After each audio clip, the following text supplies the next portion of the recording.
জাতীয় সংসদে 2026-27 অর্থ বছরের বাজেট প্রস্তাব উপস্থাপন করেছেন অর্থমন্ত্রী আমির খসরু মাহমুদ চৌধুরী। এই বাজেটে বিভিন্ন পণ্য ও সেবার উপর শুল্ক কর ছাড় দেওয়ার পাশাপাশি কিছু কিছু ক্ষেত্রে বাড়তি কর ও শুল্ক আরোপের প্রস্তাব করেছেন তিনি। এতে এসব পণ্যের দাম বাড়তে পারে। সিগারেটের ন্যূনতম খুচরা মূল্য পুনর্নির্ধারণের প্রস্তাব করেছেন অর্থমন্ত্রী।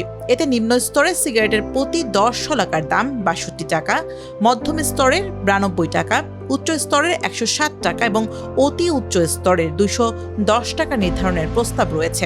এতে সিগারেটের দাম বাড়তে পারে। এছাড়াও জনস্বাস্থ্যের জন্য ক্ষতিকর নিকোটিন গ্র্যানুলস এবং নিকোটিন পাউচ আমদানি নিরুৎসাহিত করার জন্য নতুন কোড সৃজনপূর্বক 350% সম্পূরক শুল্ক আরোপের প্রস্তাব করা হয়েছে। এতে এসব পণ্যের দাম বাড়তে পারে।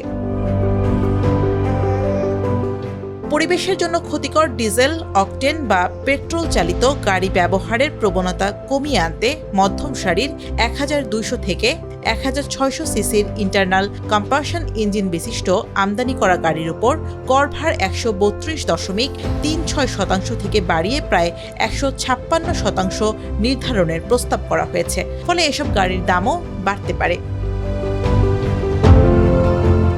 দেশীয় চাষ ও উৎপাদনকে উৎসাহিত করার জন্য অপ্রক্রিয়াজাত ও প্রক্রিয়াজাত কাজু বাদামের আমদানি শুল্ক যথাক্রমে 1% ও 5% থেকে বাড়িয়ে 25% করা হয়েছে।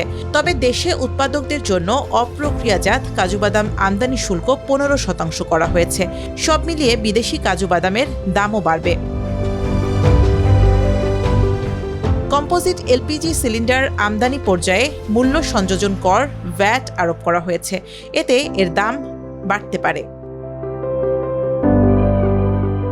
স্থানীয়ভাবে উৎপাদিত বাইসাইকেলের যন্ত্রাংশ ফ্রি হুইল আমদানির ক্ষেত্রে বিদ্যমান আমদানি শুল্ক 15% থেকে বাড়িয়ে 25% উন্নীত করা এবং একই সঙ্গে নতুন করে 5% সম্পূরক শুল্ক আরোপের প্রস্তাব করা হয়েছে।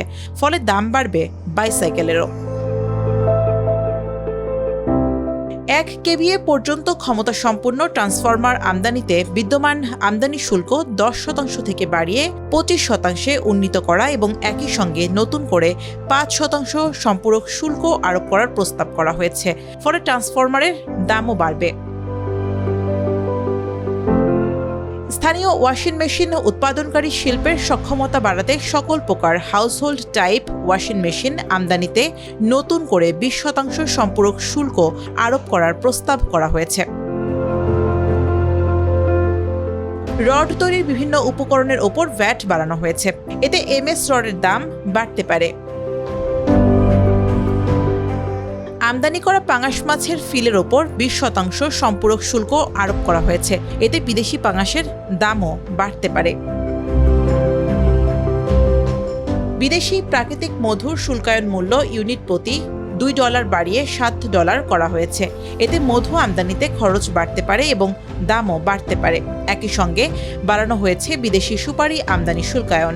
এতে মূল্য ইউনিট প্রতি 0.25% বাড়ানো হয়েছে। ফলে সুপারির দামও বাড়তে পারে। সুগার কনফেকশনারি, কফি, তৈরি খাবার আমদানিতেও বিভিন্ন হারে শুল্কায়ন মূল্য বাড়ানো হয়েছে। এতে এসব খাদ্য আমদানিতে শুল্ক করের চাপ বাড়বে। লিপ লাইনার, লিপজেল সহ সমজাতীয় বিভিন্ন পণ্যের শুল্কায়ন মূল্য বাড়ানো হয়েছে। এতে এসব পণ্যের দামও বাড়তে পারে। শুল্ক ও শুল্কায়ন মূল্য বাড়ানোর কারণে বিদেশি tiles, basin, foam, microwave oven, cycle ও যন্ত্রাংশ এবং খেলনার উপরেও দাম বাড়তে পারে।